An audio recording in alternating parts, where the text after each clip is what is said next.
Estamos então de novo nos reunindo para o nosso 7º dia de formação bíblica. E hoje eu vou pegar uma oração inicial desse livrinho de Santo Inácio de Larangana, do Frei Inácio de Larangana, onde tem uma oração que ela é muito bonita, tem muitas orações aqui, mas hoje, como na semana passada a gente viu que aquele leproso entregou tudo nas mãos de Jesus, hoje também já vamos iniciar esse nosso estudo também com uma oração de abandono. Então, em nome do Pai, do Filho e do Espírito Santo. Amém. Pai, em tuas mãos eu me entrego, faze de mim o que quiseres. Por tudo que fizeres de mim, eu te agradeço. Estou disposto a tudo, aceito tudo, contando que tua vontade seja feita em mim e em todas as tuas criaturas. Não desejo mais nada, meu Deus. Ponho minha alma em tuas mãos, entrego-a a ti, meu Deus, com todo o ardor do meu coração, porque te amo. E é para mim uma necessidade de amor. Dar-me, entregar-me em tuas mãos sem medida, com infinita confiança, porque tu és meu Pai. Amém. Peçamos à Virgem Maria que possa nos ajudar a realmente amar a Jesus, a realmente ter essa confiança cega e essa conformidade da vontade com a vontade dele para a nossa vida. Ave Maria, cheia de graça, o Senhor é convosco. Bendita sois vós entre as mulheres, bendito é o fruto do vosso ventre, Jesus. Santa Maria, Mãe de Deus, rogai por nós, pecadores, agora e na hora de nossa morte. Amém. Em nome do Pai, do Filho e do Espírito Santo. Amém. Agora, então, nós vamos iniciar o Evangelho de São Marcos, capítulo 2. Cura de um paralítico. Entrando de novo em Cafarnaum, depois de alguns dias, souberam que ele estava em casa, e tantos foram os que se aglomeraram que já não havia lugar nem à porta. E anunciava-lhe a palavra. Vieram trazer-lhe um paralítico, transportado por 4 homens. E como não pudessem aproximar-se por causa da multidão, abriram o teto à altura do lugar onde ele se encontrava e, tendo feito um buraco, baixaram o leito em que jazia o paralítico. Jesus, vendo sua fé, disse ao paralítico: Filho, teus pecados estão perdoados. Ora, alguns dos escribas que lá estavam sentados refletiram em seu coração: por que está falando assim? Ele blasfema. Quem pode perdoar pecados a não ser Deus? Jesus imediatamente percebeu em seu espírito o que pensavam em seu íntimo e disse: por que pensais assim em vossos corações? Que é mais fácil dizer ao paralítico: os teus pecados estão perdoados? Ou dizer: levanta-te, toma teu leito e anda? Pois bem, para que saibais que o Filho do Homem tem poder de perdoar pecados na terra, eu te ordeno, disse ele ao paralítico: levanta-te, toma o teu leito e vai para a tua casa. O paralítico levantou-se e imediatamente, carregando o leito, saiu diante de todos, de sorte que ficaram admirados e glorificaram a Deus, dizendo: nunca vimos coisa igual. Palavra da salvação, glória a vós, Senhor. Então Jesus, ele vem e cura um paralítico agora. Espiritualmente, então quer dizer, anagogicamente, já vem nos mostrar o VTB, essa palavra anagogicamente quer dizer espiritualmente, intimamente, representa o que essa cura desse paralítico? Representa o batismo de uma criança que não tem condições de ir sozinha e é levada pela fé dos padrinhos e dos pais para a pia batismal para se tornar filha de Deus. E purificado do pecado, essa criança recebe a fé que a fará verdadeiramente livre. Então, nós vamos ver que esta passagem nos lembra, então, aquele paralítico nos lembra uma criança que é levada para o batismo e assim recebe a fé para ficar livre, para ser verdadeiramente filha, chamada filha de Deus. Moralmente, mesmo diante dos obstáculos, então o que a gente tem que aprender também no sentido moral com essa parábola, com essa cura de Jesus, mesmo diante dos obstáculos, com amor e perseverança, a comunidade se chega a Jesus e, chegando a ele, a transformação não é somente física, mas ela é interior.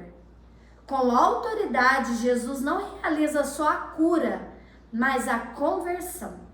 Superar os obstáculos para não se deixar afastar de Jesus.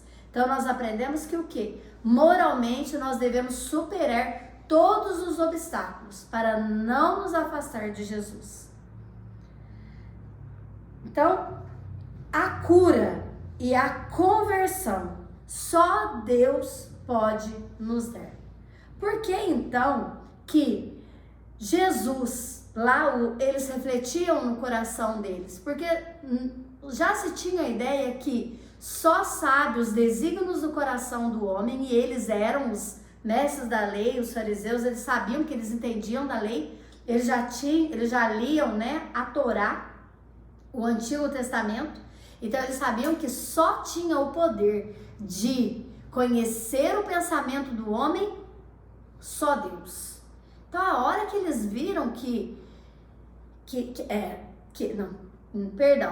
a hora que eles viram que Jesus curou aquele homem, eles falaram que quem é esse que podia curar? E como eles pensaram isso, Jesus falou o que eles tinham pensado. E a hora que Jesus falou o que eles tinham pensado, eles falaram assim, mas espera aí, como que ele sabe? Então Jesus ali também, nas entrelinhas, mostrava para ele que ele era verdadeiramente Deus. Só que eles ainda, de coração duro, fechado, não reconheciam. Então Jesus ali falava, olha, não é só Deus que sonda o pensamento, né? Por isso ele falou, por que pensais isso em seus corações? Mais pra frente, nós vamos então entender por quê. Então, mesmo Jesus mostrando pelo visível, que foi o quê? A cura do corpo, o invisível, que era a cura da alma e do pecado, já se havia realizado. Mas a dureza do coração, os preconceitos e a não aderência ao projeto de Jesus fez com que eles não aceitassem aquela cura. Por isso aqui eles dizem, né? Ora, alguns dos escribas que lá estavam sentados refletiram em seu coração como ele pode perdoar pecados. Só Deus poderia, mas só Deus poderia sim. Então eles falavam, nossa, ele está blasfemando, a gente pode pegar ele e agora sim levar ele ao tribunal, porque é um crime isso, para ele ser julgado. Porém aí ele mostra que ele realmente é. Ele perscruta o coração. Então Jesus vai e quando a gente não quer, mostra para eles que quando a gente não quer abrir o nosso coração, quando a gente está cheio de preconceito, quando a gente não quer desapegar das nossas ideias, a gente tem olhos e não vê. A graça acontece do nosso lado e a gente não consegue reconhecer. Então, tendo ouvidos, não ouvem, tendo olhos, não veem. Por isso, eles não conseguiam perceber as coisas invisíveis. Por isso, Jesus precisava fazer cura. Por isso, Jesus precisava lá fazer milagres. Porque as pessoas, nós somos muito visíveis. A gente não entende que Deus faz a graça maior no invisível e não só no visível. Então Deus faz muito mais no que a gente não consegue enxergar do que no que a gente consegue enxergar. Por isso ele diz aqui, que é mais fácil dizer que os pecados são perdoados, porém eu não só digo, eu faço e mostro. Então é isso que Jesus mostrava. Jesus já tinha perdoado, só que como o pecado não era visto, né, visível, eles não acreditavam. Então Jesus falou, então tudo bem, pela dureza do teu coração, eu vou fazer esse milagre. Vai, pega teu leito, toma, vai embora, né, para sua casa. Então só Deus pode conhecer as coisas ocultas do coração. Assim, Jesus mostra a sua divindade, realizando somente o que Deus poderia fazer.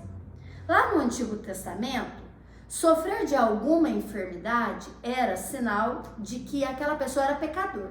Nossa, ela pecou, por isso que ela está sendo castigada. Ela é uma pessoa que não é bendita por Deus, ela é amaldiçoada. Então, espiritualmente, novamente, vamos ver aqui. A cura do paralítico é nossa futura ressurreição. Então, nós seremos chamados filhos de Deus e ele nos levantará da sepultura que é a cama. Então, toma teu leito. Então, isso acontecerá na nossa ressurreição. Anagogicamente, quer dizer, espiritualmente, a gente deve elevar a nossa alma para as coisas celestes. Então, a lei, a escrita, a letra, isso só ensina o que realmente aconteceu. Agora, a alegoria, ela nos ensina o que a gente deve crer. E já a parte moral nos ensina o que devemos fazer. E já a analogia para onde a anagogia para onde devemos caminhar. Então, nós vimos o quê? Que espiritualmente nós devemos caminhar. Então, anagogicamente quer dizer para onde devemos caminhar, rumo à vivência do nosso batismo. Moralmente, o que a gente deve fazer? Então, a gente viu que a gente deve superar todos os obstáculos para não se afastar de Jesus. Alegoricamente, quer dizer naquilo que a gente deve crer. Então, o que nós devemos crer? Que realmente Jesus é aquele verdadeiramente Deus. Ele é aquele que pode tudo, sonda tudo, que além de nos salvar, ainda veio e ainda nos vai julgar no dia da ressurreição. E o que está escrito, tudo que está escrito aqui é para nos fazer entender o que aconteceu naquela época. Então, tudo isso que nós estamos vendo aqui aconteceu, sentido literal. Porém, além desse sentido literal, muitas coisas nas entrelinhas. Se tudo fosse escrito, não caberiam nos livros que existem em todo o mundo. Agora, segundo São Beda, nós vamos ver aqui que os homens, eles são atormentados pelo estorvo da carne por 5 motivos.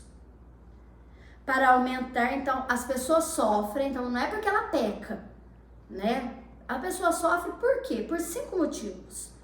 Para aumentar os nossos méritos perante Deus. Nós temos os exemplos dos mártires e de Jó na Bíblia. Para ser corrigidas os nossos pecados. Então, para corrigir pecados, a gente tem o exemplo de Madalena e desse paralítico. O terceiro motivo, para a glória de Deus. Então, muitas vezes o sofrimento nos aflige para a glória de Deus, como era o cego de nascença e Lázaro, que Jesus deixou ele ficar lá 3 dias, depois nós vamos ver isso também, se Deus quiser, 3 dias para depois ir lá e ressuscitar ele.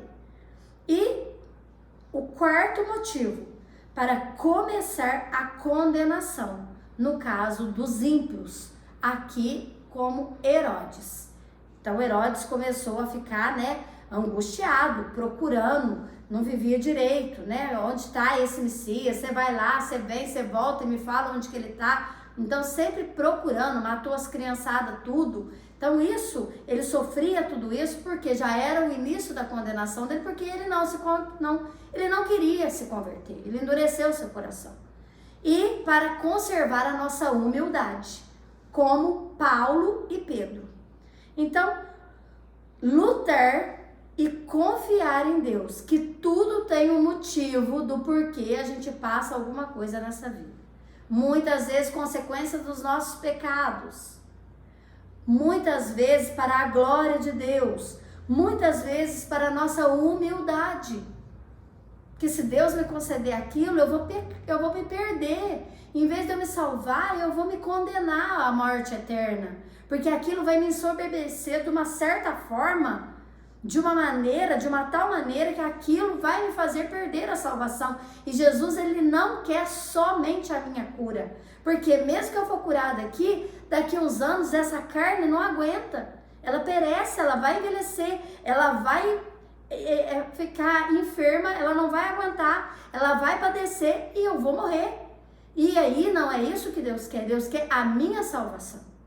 Então sim, ele permite curas, sim, para a glória dele, claro. Porém, mesmo se eu for curada aqui, daqui a um tempo eu vou aparecer de novo, eu vou morrer, porque a morte é para todos. Voltando aqui, Jesus vai e fala: toma a tua cama, ele disse para o paralítico.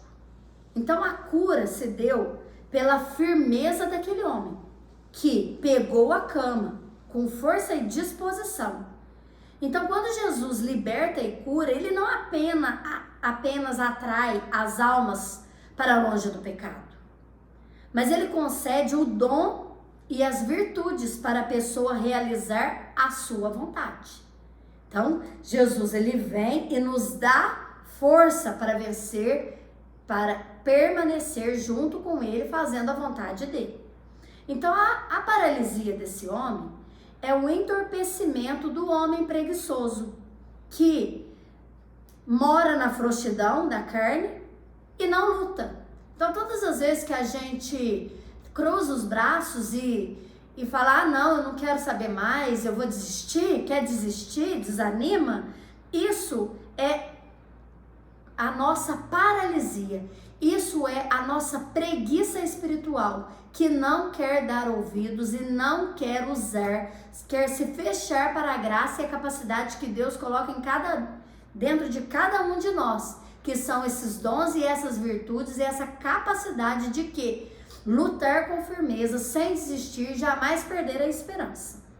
Portanto, se eu tenho dissolvido a força da alma de lutar por causa da minha preguiça, da minha frouxidão, devido ao meu relaxo, ao meu comodismo, eu ficarei como um paralítico, sem forças. Já nos dizia São Jerônimo. São Jerônimo vem e nos diz o quê?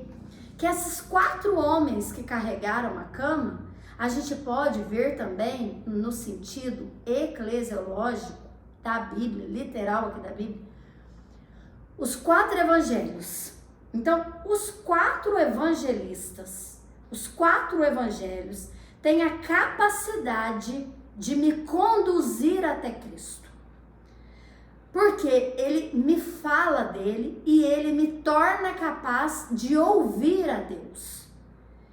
Como se diz, filho, e com as forças restabelecidas, a gente nos levantar para cumprir e viver os seus mandamentos, com o coração libertos do pecado.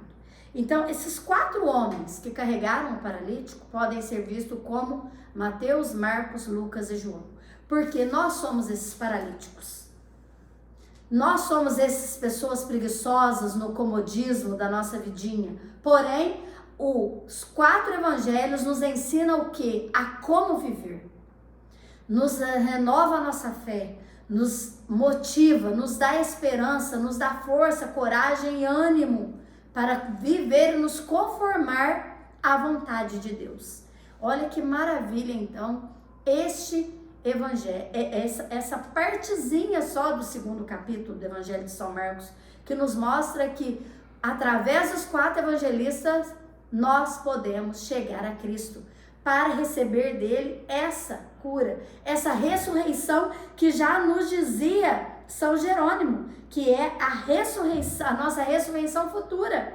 Então os 4 evangelhos serão capazes de nos levar até a nossa sepultura, para que no dia da nossa ressurreição a gente possa levantar delas e ser chamado filho. Levanta daí, vai para tua casa, para Jerusalém Celeste. Então, esse também é um sentido espiritual dessa parte. Então, São Beda vem e nos diz também que, então isso nos diz São Jerônimo, São Beda agora vem e nos diz que o homem, ele precisa também das 4 virtudes para merecer a salvação. As cardeais, a gente vai lembrar, né? A obediência, Simão, a justiça, a temperança, a fortaleza, que é João, a graça, a temperança, que é Tiago, a gente já viu isso. Porém, o homem se vê impedido por causa da multidão. Lembra que o homem queria chegar-se em Jesus e tinha uma multidão, não conseguiu chegar a Jesus e foi até o teto? Então tá, nós estamos vendo aqui que os evangelistas também nos levam a essa ressurreição final. Agora nós vamos ver que as 4 virtudes daquele chamado que nós vimos lá no capítulo 1 de São Marcos, elas também nos ajudam. Olha como que ela nos ajuda. Então o homem, ele se vê impedido de chegar até Jesus por causa da multidão, por causa da sua paralisia, do seu vício, da sua preguiça, do seu comodismo. Mas a alma, querendo renovar as forças pelo remédio da graça celeste, encontra o obstáculo do corpo. Então quer dizer, a minha alma quer se achegar a Deus. Então a multidão vamos ver se fica bem claro. A multidão, nesse sentido de São Beda agora, que é o sentido místico, está nos explicando o quê? Que o nosso corpo é a multidão. Então o nosso corpo, a nossa preguiça, a nossa paralisia, os nossos vícios, os nossos pecados, ele não nos deixa, ele é a multidão que impede com que a nossa alma se achegue a Cristo. Então, vamos lá. Por causa da nossa paralisia, a nossa alma querendo se chegar a Deus, né? Ela não consegue. Ela vê, então, que pelo corpo que tem as suas vontades desordenadas, ela é impedida de se chegar a Deus. Por quê? Porque o corpo não quer se conformar com a vontade de Deus. Lembra que nós falamos? Quando a gente deixa que Deus seja o soberano da nossa vida, aí sim acontece a igreja espiritual. Então não devemos permanecer na parte baixa desses nossos sentimentos, dessas nossas emoções. Então o que acontece? Toda vez que eu fico nesse vício, toda vez que eu fico nesse comodismo, mas agora eu quero deitar mesmo, não, mas agora eu tô com preguiça de ir na missa, não, eu só quero fazer a minha vontadezinha, eu fico nesse comodismo, nessa paralisia, eu impeço que a minha alma se una a Deus. Então eu não posso deixar que essas emoções essas emoções façam isso comigo. Eu devo fazer o quê? Eu devo subir no teto, eu devo elevar, eu devo confiar nessas 4 virtudes cardeais que foram infusas em mim no dia do meu batismo para chegar a Cristo. E aí sim eu subir no teto, eu me elevar e conseguir chegar a Cristo. Tá bom, isso só se dá que jeito? Pela palavra, pela escritura, que são os 4 evangelistas. Como eu consigo então parar de querer o que eu quero e querer o que Deus quer? Através do estudo, do conhecimento, da oração e da meditação com a palavra, da intimidade com Jesus. Aí sim, com os 4 evangelistas que já nos dizia São Jerônimo, eu sou capaz de me elevar. Me elevar porque sabendo que aqui tudo é passageiro e aqui não importa. Aqui vai passar, eu vou perecer de novo, mesmo que eu for curada, eu vou morrer. Isso não importa, então eu vou me elevar porque os 4 evangelhos me ensinam a ter esse projeto de vida e a como viver. E aí sim eu vou subir no teto, eu vou elevar a minha alma a Deus através dessas escrituras. E ainda continua São Beda. Ele diz que o teto descoberto é o quê? Espera um pouquinho só, gente. Ele diz que a partir do nosso intelecto, que é a nossa inteligência, pela fé e pela razão, a gente consegue descobrir, abrir o teto. Isso é, nos mistérios da Escritura, que eu acabava de falar, a gente tendo essa intimidade, iniciando o nosso conhecimento de Cristo, aí nós podemos então viver isso com a fé e com a razão, porque os evangelhos vão nos ajudar com a razão, mas a fé vem a partir dos estudos da palavra. A fé vem a partir da intimidade que eu vou ter com a palavra. Então, a fé e a razão me levam a abrir esse teto e assim a chegar a Deus. E assim ter esse conhecimento de Cristo. E isso o homem deve fazer enquanto está vivo. Então, por isso, enquanto a gente está vivo, enquanto se diz hoje, depois que morrer, nenhum lábio mais pode glorificar a Deus. Nenhuma oração mais minha de súplica pode ser elevada a Deus. O meu dia de conversão é hoje o meu dia favorável, é hoje o tempo de conversão. Por isso o doente foi colocado no chão com o leito. O homem deve conhecer a Cristo enquanto ainda vive. Com a fé e a humildade, a gente deve nos erguer, tomar o nosso leito, isso é, arrancar todos os nossos desejos carnais, as nossas vontades e separar a própria carne por meio de jejum, de continências, de perseveranças, de mortificações e orações. Então a gente se desapega, a gente deixa essa multidão parar, que é o nosso corpo, parar de nos atrapalhar quando a gente tem essa temperança e a gente desapega desses prazeres terrenos. É isso que viviam os santos. Já São Teofilacto Diócrida, ele diz que como sereis carregados até Cristo se o teto não for aberto? E explica. O teto é o nosso intelecto. Lembra que eu falei da razão? Que sobrepõe a tudo que existe em nós. O espírito não é nada terreno. Se nos desapegarmos do que é material e terreno, nos elevaremos, nos ascenderemos. O nosso espiritual e assim nos libertando o nosso intelecto e nos abrindo para a fé. Então eu acabei de falar que a fé nos leva até Cristo e a razão nos aumenta a fé, porque nos faz conhecer esse Cristo a quem eu quero ser elevado, a quem eu quero fazer tudo, a quem eu quero abrir meu teto, a quem eu quero deixar de fazer os meus prazeres, a quem eu tenho a certeza de que viverei com Ele na eternidade, se assim me desapegar dessas pequenas coisas, que aqui tudo passa. Então é isso que que esse evangelho maravilhoso vem nos mostrar. E aí, continuando, não sei se ficou bem claro, deu para entender? Então tá, então deu para entender. Qualquer coisa, gente, vocês mandam pergunta e a gente vai tentando responder. Então Jesus vai e fala o que para ele? Vai, pega a tua cama e vai para casa. Então depois que a gente toma o leito, a gente deve ir para casa. Isto é, na nossa ressurreição final, nós iremos para o paraíso.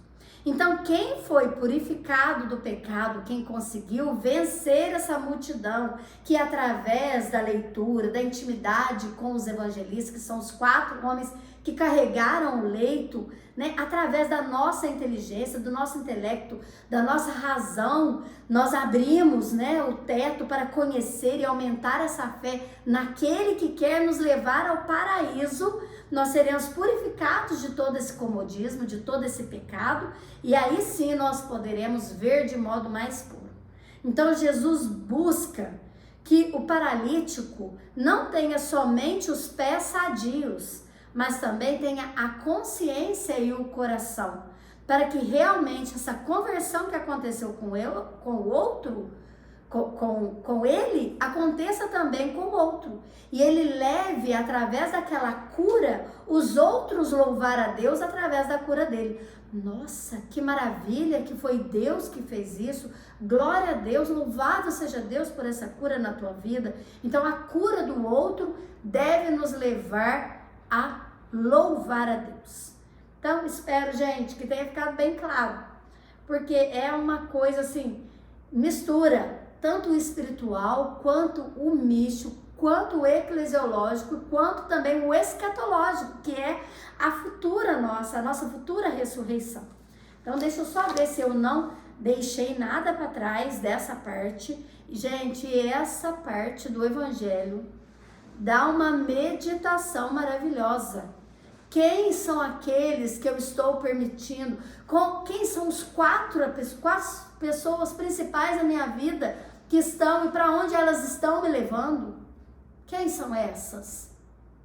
A quem estou deixando conduzir a minha vida?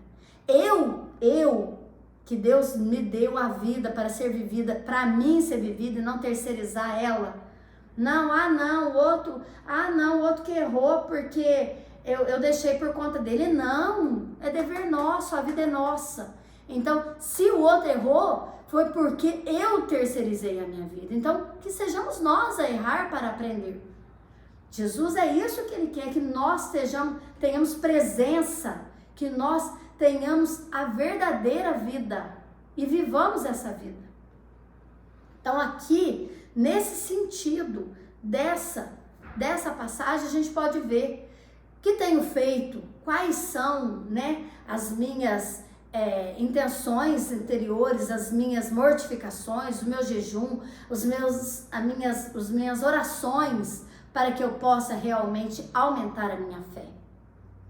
Tudo bem, eu leio, eu não entendo, eu leio, eu não entendo, eu leio, mas ler, a gente tem que querer. Então, a partir do momento que a gente tenta, Deus vê o nosso esforço e Deus nos concede aquilo que já está com a conformidade dele. Então, que possamos na noite de hoje pedir realmente que Jesus nos ajude, né? Nos envie o teu Espírito Santo com os dons, sabedoria, entendimento, que é a inteligência, conselho, fortaleza, ciência, piedade, temor do Senhor. Então, que possamos realmente todos os dias pedir a força do Espírito Santo, porque ela está aí. E quem busca, né, quem procura acha, quem bate, a porta se abrirá. Será que estamos batendo na porta certa? O que temos pedido? Será que temos pedido realmente ao Espírito Santo tudo isso que nos ajudaria a viver em conformidade com a vontade dele e a realmente entender que tudo aqui passa, que a glória desse mundo passa, que tudo aqui perece, que não é eterno e que o verdadeiramente eterno é o que os 4 evangelistas, é o que a minha intimidade, é o que a fé vai me elevar? Então que possamos pedir a Deus tudo isso com essa oração que Ele mesmo nos ensinou. Pai nosso, que estais no céu, santificado seja o vosso nome, venha a nós o vosso reino, seja feita a vossa vontade, assim na terra como no céu. O pão nosso de cada dia nos dai hoje, perdoai-nos as nossas ofensas, assim como nós perdoamos a quem nos tem ofendido, e não nos deixeis cair em tentação, mas livrai-nos do mal. Amém. Em nome do Pai, do Filho e do Espírito Santo. Amém. Fiquem todos com Deus.